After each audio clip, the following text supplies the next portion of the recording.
আসসালামু আলাইকুম ওয়া রাহমাতুল্লাহি ওয়া বারাকাতুহু। আশা করি আল্লাহ পাকের অশেষ রহমতে আপনারা সকলেই ভালো আছেন।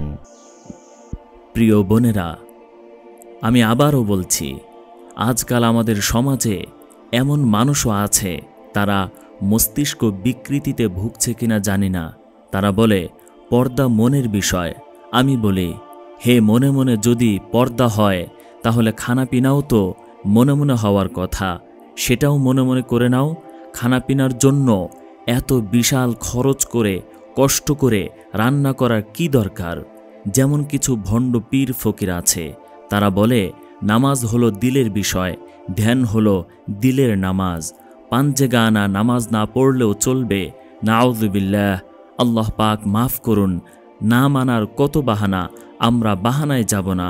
আল্লাহর নির্দেশের সাথে বাহানা করবেন না, এটা চরম বেয়াদবি। আল্লাহ পাক আমাদের সবার ঈমান আমল হেফাজত করুন। আমরা আল্লাহর আদেশ অকুণ্ঠ চিত্তে পালন করব। কোরআনে বলা হয়েছে, আল্লাহ পাক যা বলেছেন সরাসরি তার নির্দেশ মানতে হবে। মনে মনে পর্দা, মনে মনে নামাজ, এসব বাহানা বাদ দিয়ে সোজাসুজি আল্লাহ রব্বুল আলামিনের সামনে আত্মসমর্পণ করব। এটাই হলো মুমিনের চরিত্র।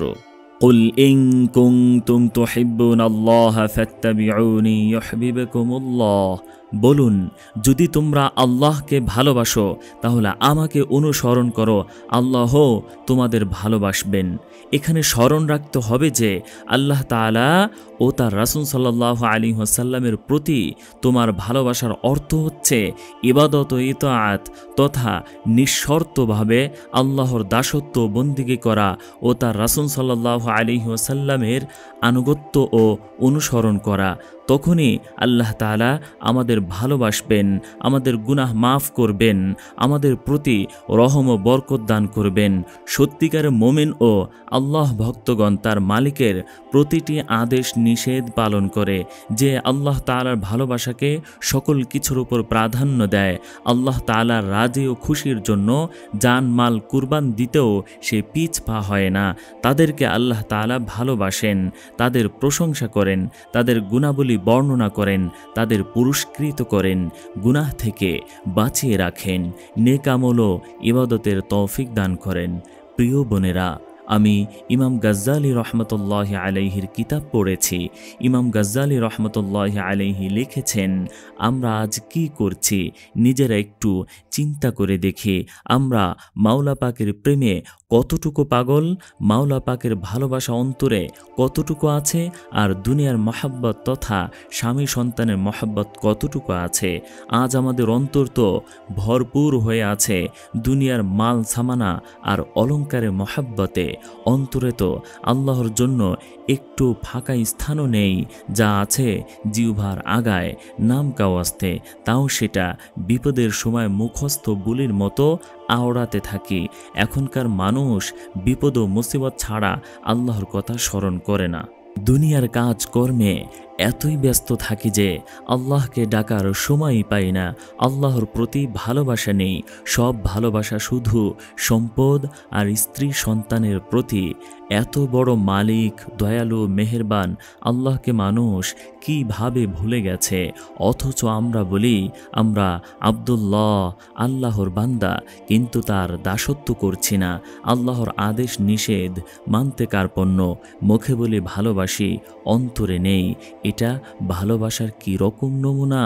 হযরত রাবিয়া বসরি রহমতুল্লাহি আলাইহি বলেছেন, তাসিল ইলাহা ওয়া আনতা তাযহারু হুব্বাহু হাযা লাআমরি ফিল কিয়াসি বাদিউন।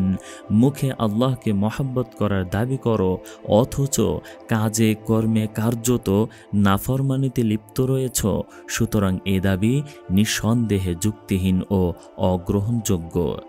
বস্তুতই যদি তোমার দাবি সত্য হতো তাহলে অবশ্যই তুমি তার অনুগত হয়ে চলতে, কেননা এ কথা স্বতঃসিদ্ধ যে সত্যিকারের প্রেমিক প্রেমাস্পদের অনুগত হয়ে থাকে।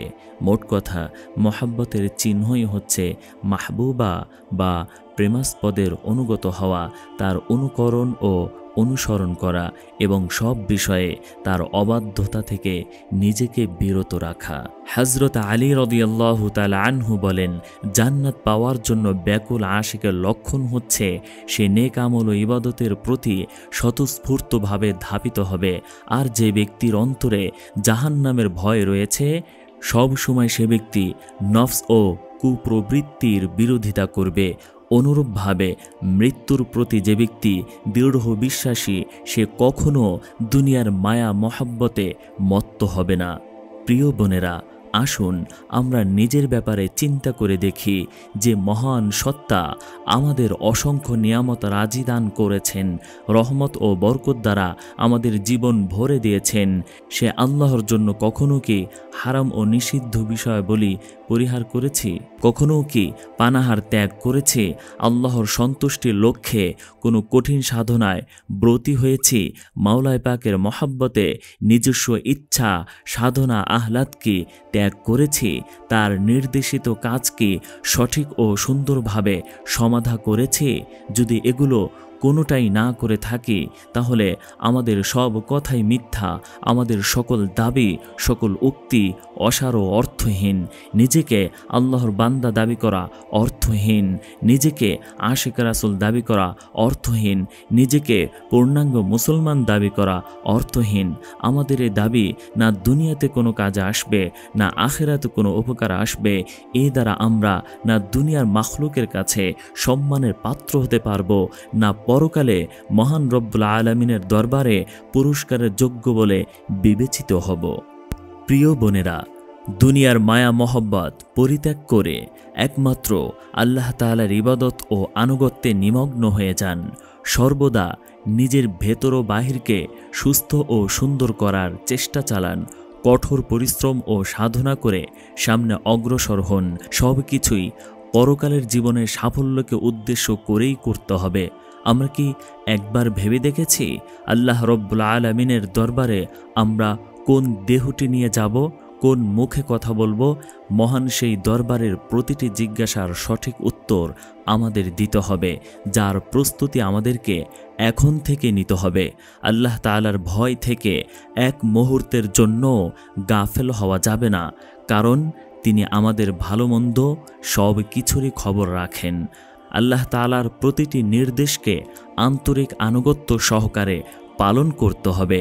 নিজের জাহের বাতেন ভেতর বাহির চিন্তা চেতনা ধ্যান ধারণা ও কাজকর্মে মোট কথা সর্বক্ষেত্রে এক আল্লাহর জন্য নিবেদিত প্রাণ হয়ে যেতে হবে। কুরআনুল কারিমে ইরশাদ হচ্ছে, ওয়াল মুমিনুনা ওয়াল মুমিনাতু বা'দুহুম আউলিয়াউ বা'দ ইয়া'মুরুনা বিল মা'রুফ ওয়া ইয়ানহাউনা আনিল মুনকার। ইমানদার পুরুষ ও ইমানদার নারী একে অপরের সহায়ক। তারা ভালো কাজের শিক্ষা দেয় এবং মন্দ কাজ থেকে বিরত রাখে। এখানে মুমিন ব্যক্তির গুণাগুণ বর্ণনা করা হয়েছে, যেন তারা সৎ কাজে উপদেশ দেয়। সুতরাং যে ব্যক্তি সৎ কাজের উপদেশ প্রদান পরিহার করবে, সে আয়াতে উল্লেখিত মুমিনদের অন্তর্ভুক্ত থাকবে না। একদা হযরত মূসা আলাইহিস সালাম আরজ করলেন, হে আল্লাহ, যে ব্যক্তি নিজের ভাইকে নেক কাজের উপদেশ দেয় এবং মন্দ কাজ থেকে বিরত রাখে, তার প্রতিদান কি? আল্লাহ তাআলা বলেছেন, আমি তার প্রতিটা কথার বিনিময়ে 1 বছরের ইবাদতের সওয়াব দেব এবং এমন ব্যক্তিকে জাহান্নামের শাস্তি দিতে আমি লজ্জা বোধ করি। হাদিসে কুদসিতে আছে, আল্লাহ তাআলা বলেন, হে আদম সন্তান, তুমি সেসব লোকদের অন্তর্ভুক্ত হইও না যারা তওবা করতে বিলম্ব করে, দীর্ঘ আশা পোষণ করে, আমলবিহীন অবস্থায় দুনিয়া থেকে বিদায় নেয়, নেককার ভালো মানুষের মতো কথা বলে অথচ তার আমল হয় মুনাফিকের মতো, মনের আশা পূর্ণ হলেও তুষ্ট হয় না, ধৈর্য ধারণ করে না, নেক কাজে উপদেশ দেয় এবং সে নিজে নেক কাজ করে না, অসৎ কাজে প্রতিরোধ করে না এবং সে নিজেও অসৎ কাজ থেকে বিরত হয় না। হযরত আবু যর গিফারি রাদিয়াল্লাহু তাআলা আনহু বলেন, একদিন হযরত আবু বকর সিদ্দিক রাদিয়াল্লাহু তাআলা আনহু আরজ করলেন, ইয়া রাসূলুল্লাহ সাল্লাল্লাহু আলাইহি ওয়াসাল্লাম, মুশরিকদের বিরুদ্ধে যুদ্ধ করা এক জিহাদ, মুশরিকদের বিরুদ্ধে যুদ্ধ করা এক জিহাদ, কিন্তু এছাড়াও কি কোনো প্রকার জিহাদ আছে? রাসূলুল্লাহ সাল্লাল্লাহু আলাইহি ওয়াসাল্লাম বললেন, অবশ্যই আছে হে আবু বকর। আল্লাহর জমিনে এমনও জিহাদকারী লোক রয়েছে যারা শহীদগণের চাইতে উত্তম, অথচ শহীদগণের ফজিলত হচ্ছে তারা আল্লাহর কাছে জীবিত এবং জীবিকা প্রাপ্ত। তারা জমিনে বিচরণ করে, তাদের সম্পর্কে আল্লাহ তাআলা ফেরেশতাগণের সামনে গৌরব করেন, তাদের জন্য জান্নাত সুসজ্জিত করা হয়। হযরত আবু বকর রাদিয়াল্লাহু তাআলা আনহু আরজ করলেন, ইয়া রাসূলুল্লাহ সাল্লাল্লাহু আলাইহি ওয়াসাল্লাম, শহীদগণের চাইতেও অধিক মর্যাদার অধিকারী মুজাহিদিন যারা, তারা কারা? রাসূলুল্লাহ সাল্লাল্লাহু আলাইহি ওয়াসাল্লাম বললেন, তারা হচ্ছে সৎ কাজের উপদেশদাতা, অসৎ কাজের প্রতিরোধকারী, আল্লাহর সন্তুষ্টির লক্ষ্যে ভালোবাসা স্থাপনকারী এবং তারই সন্তুষ্টির বিধানে শত্রুতা পোষণকারী লোকগণ। এরপর রাসূলুল্লাহ সাল্লাল্লাহু আলাইহি ওয়াসাল্লাম আরও বললেন, আল্লাহর কসম, আখিরাতে এমন হবে যে বান্দা সর্বোচ্চ কাঠুরিতে অবস্থান করবে এবং সেই কাঠুরির নিচে আরও অনেক কাঠুরি থাকবে। এগুলো শহীদগণের কাঠুরির তুলনায় অনেক উন্নত ও জাঁকজমক হবে, অধিক মূল্যবান হবে। তাদের প্রতিটি কক্ষে মহামূল্য পাথর, ইয়াকুত ও জমরত খচিত 300 দরজা থাকবে। প্রতিটি দরজায় অতি উজ্জ্বল নূরের ব্যবস্থা থাকবে। এই বান্দা ডাগর চোখ বিশিষ্ট আনতনয়না 3 লক্ষণ জান্নাতি হুরকে বিবাহ করবে। এদের কারো প্রতি যখন সেই বান্দা তাকাবে তখন হুর তরুণী বলবে, আপনি অমুক অমুক দিন সৎ কাজে আদেশ ও অসৎ কাজে নিষেধ করেছিলেন। এভাবে সে যে কোনো হুরের দিকে তাকাবে তখন তারা সৎ কাজের আদেশ ও অসৎ কাজের নিষেধের কথা বলে এর বিনিময়ে তাকে দেওয়া বিভিন্ন উচ্চতর মর্যাদা ও পুরস্কারের বিষয় বলতে থাকবে। আরেক রেওয়ায়েতে আছে, আল্লাহ তাআলা হযরত মুসা আলাইহিস সালামকে জিজ্ঞেস করলেন, হে মুসা, তুমি কি আমার জন্য কোনো আমল করেছ? মুসা আলাইহিস সালাম বললেন, হে আল্লাহ, আমি তোমার জন্য নামাজ পড়েছি, রোজা রেখেছি, একমাত্র তোমার সন্তুষ্টির জন্য সেজদা করেছি, তোমার প্রশংসা করেছি, তোমার কিতাব তিলাওয়াত করেছি, জিকির করেছি। আল্লাহ তাআলা বললেন, হে মুসা, নামাজ তোমার জন্য দলিল স্বরূপ, রোজার বিনিময়ে তুমি জান্নাত পাবে, দান খয়রাত তোমার জন্য ছায়ার কাজ দিবে, তসবিহ তোমার জন্য জান্নাতে বৃক্ষ রোপণ করবে, আমার কিতাব তেলাওয়াতের প্রতিদানে তুমি জান্নাতে হুর ও উন্নত বালাখানা লাভ করবে, জিকির তোমার নূর হবে। এরপর আল্লাহ তাআলা বললেন, তুমি আমার জন্য কি করেছ? শুধু আমার জন্য কি করেছ? হযরত মুসা আলাইহিস সালাম বললেন, হে পরওয়ারদিগার, আপনি আমাকে সে আমলের কথা বলে দিন যা আমি খালেসভাবে আপনার জন্য করব। আল্লাহ তাআলা বললেন, হে মুসা, তুমি কি আমার খাতিরে কাউকে ভালোবেসেছ অথবা আমার খাতিরে কারো সাথে শত্রুতা পোষণ করেছ? কথা শোনার পর হযরত মুসা আলাইহিস সালাম বুঝে গেলেন যে আল্লাহর মহব্বতে কাউকে ভালোবাসা এবং তারই খাতিরে কাউকে শত্রু ভাবাই হচ্ছে সর্বোৎকৃষ্ট ও সর্বশ্রেষ্ঠ আমল।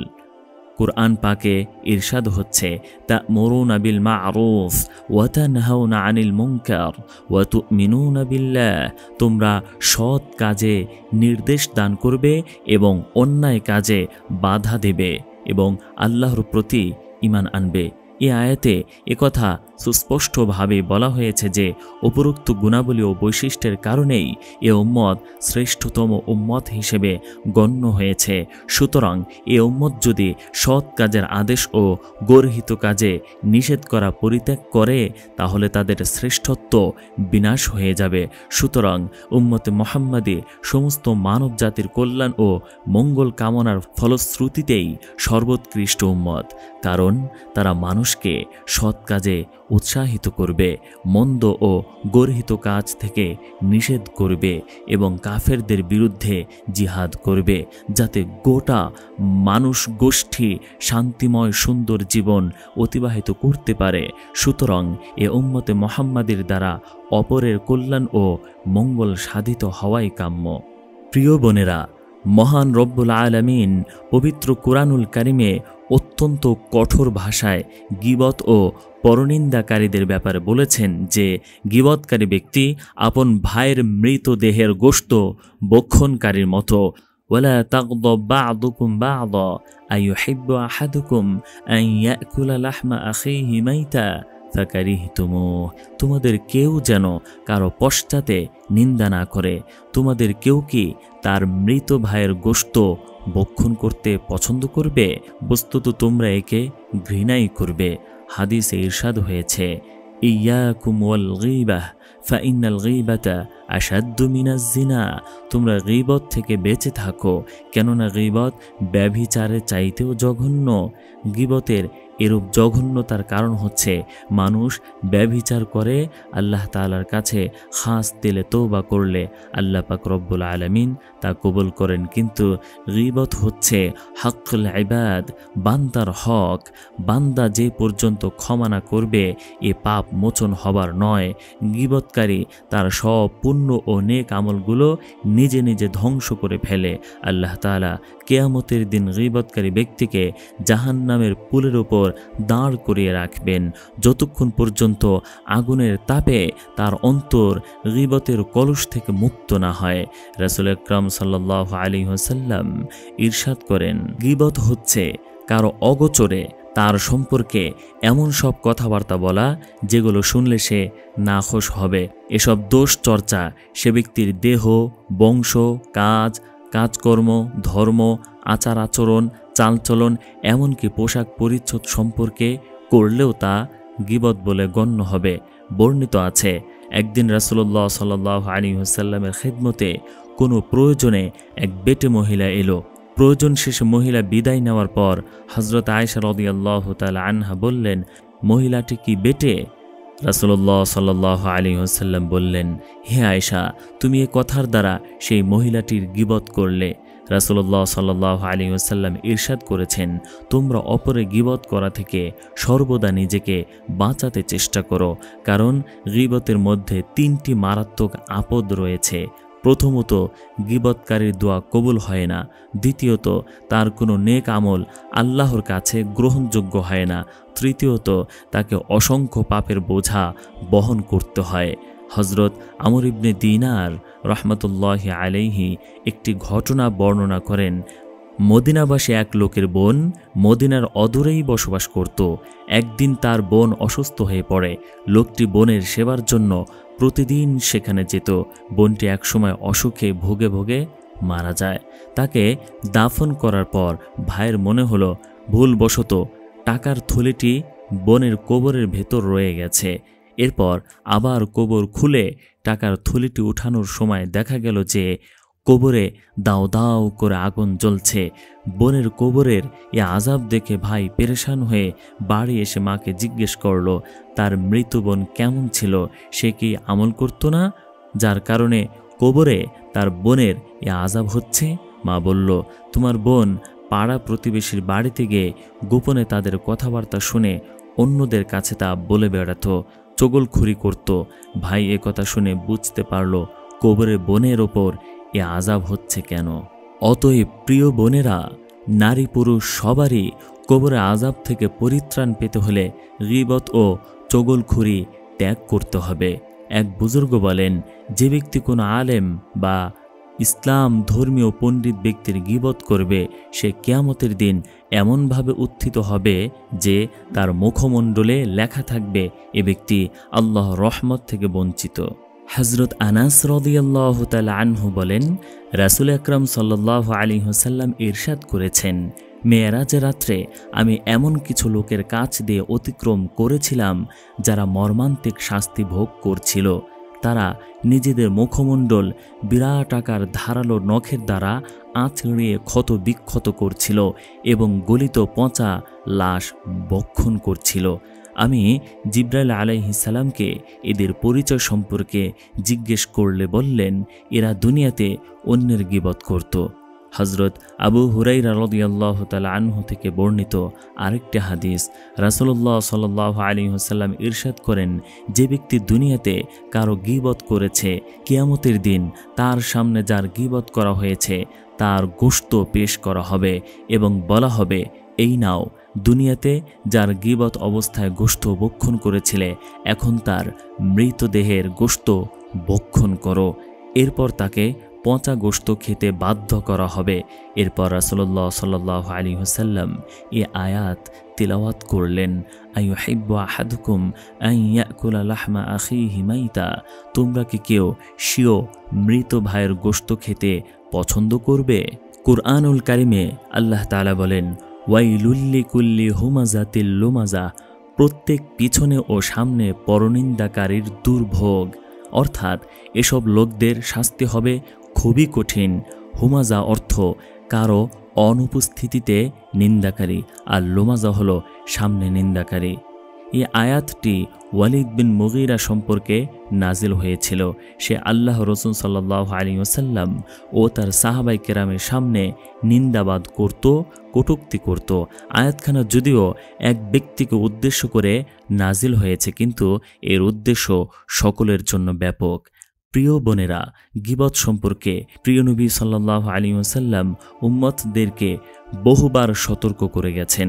উম্মতের জন্য আল্লাহর হাবিব সাল্লাল্লাহু আলাইহি ওয়াসাল্লামের ভালোবাসা কত বেশি ছিল, এর কোনো উপমা নেই। রাসূলুল্লাহ সাল্লাল্লাহু আলাইহি ওয়াসাল্লাম এটা সহ্য করতে পারেননি যে তার উম্মত কবরে হাসরে কঠিন বিপদের মুখে পতিত হবে। তাই বারবার অসংখ্য হাদিসে উম্মতকে সতর্ক করেছেন। রাসূলুল্লাহ সাল্লাল্লাহু আলাইহি ওয়াসাল্লাম বলেন, তোমরা গীবত করো না, গীবত থেকে অত্যন্ত সতর্ক থাকো, পুরোপুরি তা পরিহার করো। কেননা গীবত ব্যভিচারের চাইতেও জঘন্য। কারণ ব্যভিচারী ব্যক্তি আল্লাহর কাছে অনুতপ্ত হয়ে তওবা করলে আল্লাহ সেই তওবা কবুল করেন, তাকে ক্ষমা করে দেন। কিন্তু গীবতের জন্য গীবতকৃত ব্যক্তির মার্জনা ব্যতীত আল্লাহ তাআলা ক্ষমা করবেন না। অতএব গীবত করে থাকলে প্রথমে বান্দার কাছে মাফ চাওয়া উচিত, সেই সাথে আল্লাহর কাছে তওবা করা উচিত, যাতে আল্লাহর হুকুম অমান্য করার গুনাহ মাফ হয়ে যায়। তাহলে পূর্ণাঙ্গ মুক্তির আশা করা যেতে পারে। হযরত আবু উমামা রাদিয়াল্লাহু তাআলা আনহু থেকে বর্ণিত, রাসূলুল্লাহ সাল্লাল্লাহু আলাইহি ওয়াসাল্লাম ইরশাদ করেন, তাকওয়া বা আল্লাহ ভীতির মতো নিয়ামত অর্জনের পর মোমেন বান্দার জন্য নেককার স্ত্রী ছাড়া আর কোনো উত্তম বস্তু হতে পারে না। নেককার স্ত্রীর স্বভাব হলো, স্বামী কোনো কিছু করলে স্ত্রী তা পূর্ণ করবে, স্বামী তার দিকে তাকালে স্ত্রী তাকে খুশি করবে, স্বামী তাকে কোনো বিষয়ের কসম দিলে স্ত্রী তা পূর্ণ করবে, স্বামী বাইরে গেলে তার মালের পূর্ণ আমানতদারি রক্ষা করবে। প্রিয় বোনেরা, ইমাম গাজ্জালী রহমতুল্লাহ আলাইহি লেখেন যে এখানে নেককার স্ত্রীর গুণের কথা বলা হয়েছে।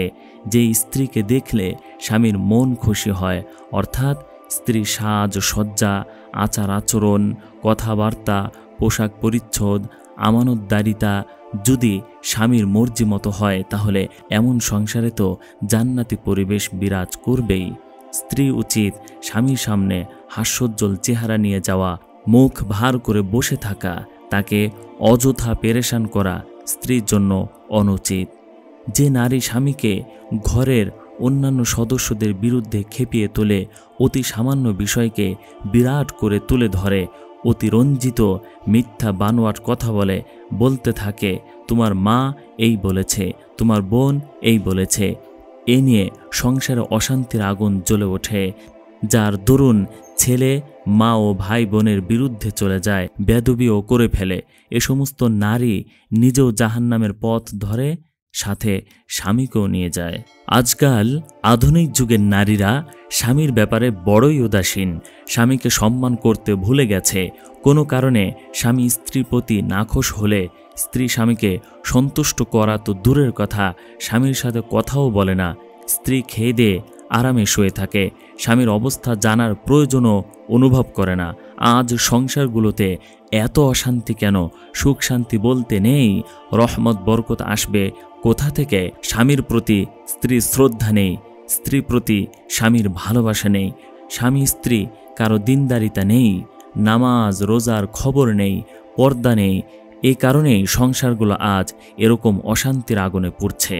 এ থেকে মুক্তির একমাত্র পথ হলো তাকওয়া তথা আল্লাহর নির্দেশিত পথ অবলম্বন করা, অর্থাৎ যাবতীয় হারাম কাজ থেকে নিজেদেরকে মুক্ত রাখতে হবে, নিজে বাঁচতে হবে, স্বামী সন্তানকেও বাঁচাতে হবে, 5 ওয়াক্ত নামাজের যথাযথ পাবন্দি করতে হবে, অপরিচিত মাহরাম পুরুষদের সাথে কথাবার্তা দেখা সাক্ষাৎ করা কঠোরভাবে নিষেধ করা হয়েছে। এজন্য পর্দা করা আবশ্যক। মনে রাখবেন, ভাগ্যবতী সে মহিলা যে দুনিয়া থেকে আখিরাতে সম্বল কামাই করল, উভয় জাহানের জন্য নিজেকে তৈরি করল। প্রিয় বোনেরা, ইমাম গাজ্জালি রহমতুল্লাহ আলাইহি লেখেন যে গুনাহ থেকে বেঁচে থাকাই আল্লাহ ভীতির প্রধান বিষয়। যাবতীয় পাপ থেকে নিজেকে রক্ষা করাই হলো সওয়াবের কাজ। আর যদি একদিকে সৎকর্ম করলো, অন্যদিকে অসৎ কাজও করলো, তাহলে বুঝতে হবে ইবাদতে একাগ্রতা নেই। এই ধরনের নেক কাজ কোনো কাজেই আসবে না। তাই এই বিষয়ে চিন্তা করা দরকার যে গুনাহের বোঝা দিনে দিনে কত ভারী হচ্ছে। খবর নেওয়া বড় প্রয়োজন, না হলে যে পরকালে অসহায়ত্বের আর কোনো শেষ থাকবে না।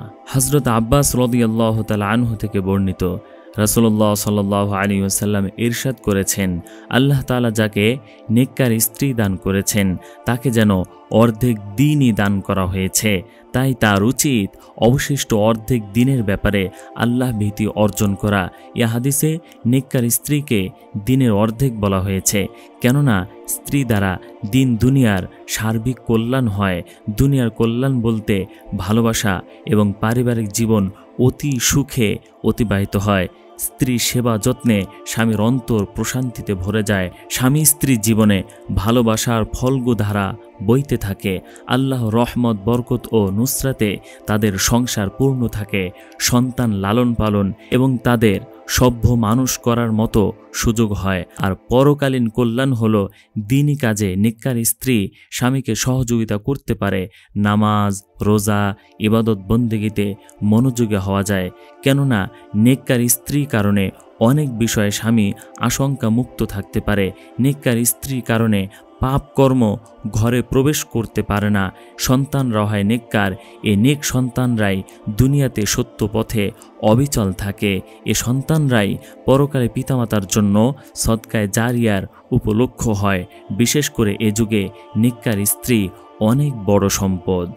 আর এর বিপরীতে যে সমস্ত নারীরা উগ্র আধুনিকতার জোয়ারে গা ভাসিয়ে বেড়াচ্ছে, দিন ধর্মের পরোয়া করে না, পর্দাকে তুচ্ছ করে পশ্চিমা ধাঁচে অর্ধনগ্ন হয়ে চলে, সে নারীরা নিজেরা তো ধ্বংস হয়েছেই, সাথে সাথে সামাজিকতা, শালীনতার 12টা বাজাচ্ছে। এরা নিজেরা যেমন ধ্বংস হচ্ছে, তেমনি স্বামীদেরও ধ্বংস করছে। নিজের সাথে স্বামীকেও জাহান্নামে নিয়ে যাচ্ছে। যেমন বেপর্দা অর্ধনগ্ন হয়ে বাজারে মার্কেটে ঘুরে বেড়ায়, সিনেমা থিয়েটারে যায়, পরপুরুষের সাথে উঠা বসা, হাসি তামাশা, বেহায়াপনা করা, এমন মহিলারাই সন্তানদেরকে দিন বিমুখ ও বেনামাজি বানায়, নিজের ঘরকে জাহান্নামে সাদৃশ্য করে তোলে। এরা নিজেরা তো জাহান্নামের উপযোগী হয়ই, অন্য কেউ বানায়। প্রিয় বোনেরা, ইমাম গাজ্জালি রহমতুল্লাহ আলাইহি তার কিতাবে লিখেছেন যে আদর্শ স্ত্রী তো সেই নারী যে বেগানা পুরুষ থেকে নিজেকে হেফাজত করে, একমাত্র স্বামী ব্যতীত অন্য কোনো পুরুষের কাছে নিজেকে প্রকাশ করে না, পরপুরুষের সাথে কোনো সম্পর্ক রাখে না, শরীর পর্দা মতো চলে, স্বামীর সেবা করে, সংসারে দিনী পরিবেশ তৈরি করে, আত্মীয় স্বজনের হক আদায় করে। স্বামী হলো নারীর সবচেয়ে আপন। এমন আপনজন নারীর জন্য আর কেউ নেই। কোনো স্বামী তার স্ত্রী অমঙ্গল কামনা করতে পারে না। যদি করে তবে সেই পুরুষ মানুষের কোনো পর্যায়ে পড়ে না। স্বামী স্ত্রীকে যে উপদেশগুলো দেয় তা স্ত্রীর প্রতি জীবনের সবটুকু ভালোবাসা উজাড় করেই দেয়। এ উপদেশগুলো শাসন মনে না করে যদি গ্রহণ করে তাহলে কল্যাণ ছাড়া অকল্যাণ হবে না। সর্বাবস্থায় স্বামীর সৎ সুন্দর উপদেশগুলো মেনে তার অনুগত থাকুন, দেখবেন সংসার কত সুখের হয়। সংসারের সমস্ত অশান্তি দূর হয়ে শান্তির আবহ তৈরি হবে। এক হাদিসে রাসূলুল্লাহ সাল্লাল্লাহু আলাইহি ওয়াসাল্লাম ইরশাদ করেছেন, আমি জাহান্নামে দৃষ্টি নিক্ষেপ করেছি, দেখি সেখানে অধিকাংশ অধিবাসী নারী। সাহাবায়ে কেরাম জিজ্ঞেস করলেন, এমন হওয়ার কারণ কি? রাসূলুল্লাহ সাল্লাল্লাহু আলাইহি ওয়াসাল্লাম বললেন, তারা অতিমাত্রায় অভিশাপ দিয়ে থাকে এবং স্বামীর প্রতি অকৃতজ্ঞতা প্রকাশ করে। হযরত ইবনে আব্বাস রাদিয়াল্লাহু তাআলা আনহু বর্ণনা করেন যে খাসআম গোত্রের এক মহিলা হুজুর সাল্লাল্লাহু আলাইহি ওয়াসাল্লামের খেদমতে উপস্থিত হয়ে আরজ করল, ইয়া রাসূলুল্লাহ সাল্লাল্লাহু আলাইহি ওয়াসাল্লাম, আমি একজন বিধবা স্ত্রী লোক, আমার বিয়ে করার ইচ্ছা আছে, আপনি বলুন স্বামীর হক কি? রাসূলুল্লাহ সাল্লাল্লাহু আলাইহি ওয়াসাল্লাম বললেন, স্ত্রীর ওপর স্বামীর হক হচ্ছে সে যখন তার স্ত্রীকে শয্যায় আহ্বান করবে তখন সে উটের পিঠে অবস্থান করলেও যেন তার কাছে এসে উপস্থিত হয়। স্বামীর আরেক হক হচ্ছে যে তার অনুমতি ব্যতীত স্ত্রী ঘরের কোনো বস্তু কাউকে দেবে না, যদি দেয় তাহলে গুনাহ স্ত্রীর হবে আর সওয়াব স্বামীর হবে। স্বামীর আরেকটা হক হচ্ছে যে তার অনুমতি ছাড়া স্ত্রী নফল রোজা রাখবে না, যদি এরকম করে তবে এটা অযথা পানাহার থেকে বিরত থেকে কষ্ট করা হবে, কোনো সওয়াব হবে না। স্ত্রী যদি স্বামীর অনুমতি ছাড়া ঘর থেকে বের হয় তবে পুনরায় ঘরে ফিরে না আসা পর্যন্ত অথবা তওবা না করা পর্যন্ত ফেরেশতাগণ তাকে অভিসম্পাত করতে থাকেন। মোট কথা, স্ত্রীর ওপর স্বামীর অনেক হক রয়েছে, এর মধ্যে সর্বাপেক্ষা গুরুত্বপূর্ণ হচ্ছে দুটি। প্রথম হলো আপন সতীত্ব রক্ষা করা ও পর্দা পালন, দ্বিতীয় হলো প্রয়োজনের অতিরিক্ত কিছু স্বামীর কাছে দাবি না করা। আমাদের আদর্শ মুরব্বীগণ তো এমন ছিলেন যে তারা যখন বাইরে যেতেন তখন তাদের স্ত্রী সন্তানগণ বলতো, অবৈধ উপার্জন থেকে বেঁচে থাকবেন, ক্ষুধা যন্ত্রণা সহ্য করতে পারবো কিন্তু জাহান্নামের আযাব সহ্য করতে পারবো না। দেখুন আমাদের পূর্বসূরি শায়েখ ও আকাবিরগণ তাদের পরিবারটিকে কেমন দিনী পরিবেশে সাজিয়েছিলেন। তাদের মধ্যেই এক বুজুর্গের ঘটনা। তিনি একদিন আল্লাহর রাস্তায় বের হওয়ার ইচ্ছা করলেন, আত্মীয় স্বজন চাচ্ছিল না যে তিনি সফরে যান। তারা বুজুর্গের স্ত্রীকে বলল, আপনি তার এই সফরকে সম্মতি কেন দিচ্ছেন, অথচ তিনি তার অনুপস্থিতিতে আপনার খরচাদি দিয়ে যাচ্ছে না, টাকা পয়সা ছাড়া আপনাদের চলবে কি করে? স্ত্রী জবাব দিলেন, আমি আমার স্বামীর সাথে পরিচিত হওয়ার পর থেকে তাকে শুধু একজন ভোজন রসিক হিসেবে পেয়েছি, রিজিকদাতা হিসেবে পাইনি, বরং প্রকৃত রিজিকদাতা একমাত্র আল্লাহ রব্বুল আলামিন। এ কথার উপর আমি পূর্ণাঙ্গ ঈমান রাখি। তিনি যাচ্ছেন আল্লাহর রাস্তায়, যাক, কিন্তু প্রকৃত রিজিকদাতা তো রয়েই গেছেন, তাহলে আমার এত চিন্তা কেন? দেখুন ঈমানের কি তেজ! আসলেই তারা আল্লাহকে চিনেছেন এবং জীবনের সকল ক্ষেত্রে তা প্রয়োগ করেছেন। এই শিক্ষাগুলো হলো বুনিয়াদী শিক্ষা, এগুলো অর্জন করতে হয় ছোটবেলা থেকে, পারিবারিক পরিবেশে থেকে। যে বাচ্চার ঈমান শিশু বয়স থেকে পাকাপোক্ত হয়ে যায়, শয়তান তাকে কাবু করতে পারে না। ঘরই হলো সন্তানদের জন্য সবচেয়ে সুন্দর শিক্ষাগার। তাই আমাদের ঘরকে দ্বীনি পরিবেশে সাজাতে হবে, নিজেদের আচার আচরণও সুন্নত মোতাবেক করতে হবে।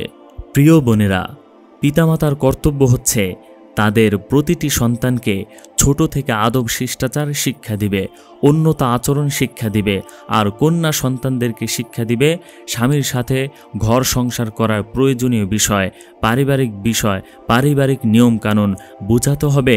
সুন্দর চরিত্রের মর্যাদা ও সুফল কি, বিনয় ও নম্রতার প্রয়োজনীয়তা, হিংসা বিদ্বেষ ও চগলখুরির কুফল কি। এ ব্যাপারে এক বুজুর্গের একটি ঘটনা আমি ইমাম গাজ্জালি রহমতুল্লাহি আলাইহির কিতাবে পড়েছি। সেই বুজুর্গ তার কন্যাকে যখন স্বামীর ঘরে পাঠিয়ে দেন তখন কন্যাকে কতগুলো মূল্যবান উপদেশ দিয়েছিলেন। বুজুর্গ বললেন, মা, এতদিন তুমি পাখির বাসার মতো একটি ছোট পরিসরে অবস্থান করছিলে, এখন তুমি অপরিচিত আরেকটি নতুন পরিবেশে যাচ্ছ, সেখানে তোমাকে আরও বড় পরিসরে দিন অতিবাহিত করতে হবে। তোমাকে এমন শয্যা গ্রহণ করতে হবে যে সম্পর্কে তোমার কোনোই ধারণা নেই, এমন সাথীকে আপন করে নিতে হবে যার সাথে পূর্ব থেকে তোমার কোনো সম্পর্কই ছিল না, নতুন সম্পর্ক, অপরিচিত।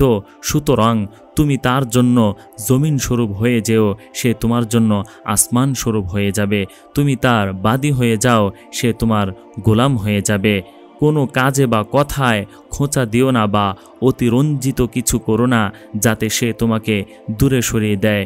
যদি তুমি তাকে দূরে ঠেলে দাও, তবে সেও তোমাকে দূরে ঠেলে দেবে।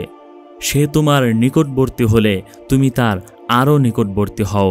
সর্বদা লক্ষ্য রাখবে সে যেন তোমার কাছ থেকে ভালো শোনে, ভালো দেখে, ভালো আচরণ পায়। কোনো এক জ্ঞানী ব্যক্তি তার স্ত্রীকে উপদেশ দিচ্ছিলেন, মার্জনার দৃষ্টি রাখো, তাহলে ভালোবাসা স্থায়ী হবে। আমার অসন্তোষের সময় চুপ থেকো, তাহলে কল্যাণ হবে। ঢোলের ন্যায় আমাকে আঘাত করো না, কারণ জানা নেই হৃদয় কখন বিস্ফোরিত হয়। অধিক মাত্রায় অভিযোগ করো না, এতে ভালোবাসা হ্রাস পায়। অন্তর তোমায় অস্বীকার করতে পারে, অন্তরের ওপর আমার হাত নেই। হৃদয়ে আমার যেমন ভালোবাসা আছে, তেমনি তাতে শত্রুতাও অবস্থান করে, তবে ভালোবাসা শত্রুতাকে দূর করতে সক্ষম।